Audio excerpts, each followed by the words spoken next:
Wendell. Good evening, viewers, and welcome to tonight's regional news. We begin in Trinidad and Tobago. Pregnant women would not be allowed to receive a COVID-19 vaccine, at least not right now. Speaking during a Ministry of Health virtual press conference yesterday, Director of the Directorate of Women's Health, Dr. Adit Shurt Singh, said there is currently a lack of data due to the exclusion of this category from the vaccine clinical trials. Pregnant women are among those who fall within the high-risk category for an adverse outcome from a COVID-19 infection.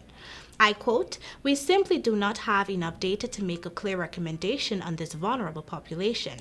Our country would therefore follow the advice from the World Health Organization when it comes to the emergency authorization used in the population of Trinidad and Tobago, and of course utilize our country's own situation analysis, which may differ from many others in the world," end of quote, he said.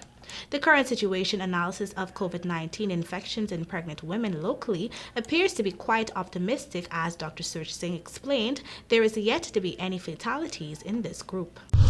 And now for some more news. A Guyanese teacher that taught art at the Methodist Agoge Center, identified as Rhonda Thomas, was reportedly found stabbed to death on Monday. Police spokesperson Joe Joseph confirmed that a female was found in a home at White Sands Road, Beacon Hill, stabbed to death. Several persons who knew the victim reported that the victim is a well-known art teacher that hails from Guyana. Reports are that Ms. Thompson just recently obtained a divorce, which some described as a, and I quote, bitter divorce procedure, end of quote. However, there is no indication if the divorce has any relation to the brutal murder. After conducting a brief investigation on the scene, it was concluded that the victim died of foul play. The doctor, who arrived later on the scene, pronounced the death of the victim. The body of the victim has been confiscated for further investigation. We now turn our attention to Barbados. Barbadians will stay on lockdown until the end of the month, Prime Minister Mia Mottley disclosed Monday, as the number of confirmed COVID-19 cases and deaths proceed to climb. On the same day, it was disclosed that the island had recorded the first death of a healthcare worker due to the virus. Mottley said that the period of, and I quote, national pause, end of quote, which was to end on February 17, would continue until February 28. The nurse and assistant's death bring to 25 the number of deaths attributed to COVID-19 since the first case in Barbados in March 2020. Mottley implored that the passing of the nurse's life must share two lessons with the rest of the country. I quote, "Those lessons are that COVID is no respecter of age of persons, and all of us must take it seriously, and that we owe a responsibility to each other, to our communities, to our families, to be more thoughtful, caring, and protective of each other, and to follow the health and safety protocols, or we will be placing not only ourselves but someone else in harm's way," end of quote. The 7 p.m. to 6 a.m. curfew will remain in place.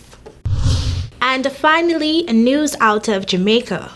Two of the three men accused of the murder of 51-year-old Andrea Lowe Garwood at a church on Market Street, Falmouth in Trelawney on January 31 were remanded when they appeared in the Trelawney Parish Court on Monday.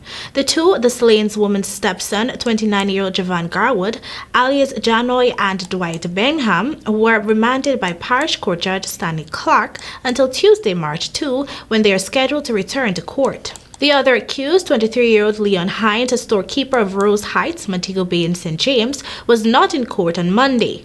The police said Hines has been charged with murder, illegal possession of firearm, accessory before the fact, accessory after the fact, and conspiracy to murder. Garwood has been charged with murder and conspiracy to murder, while Benham has been charged with murder and illegal possession of firearm.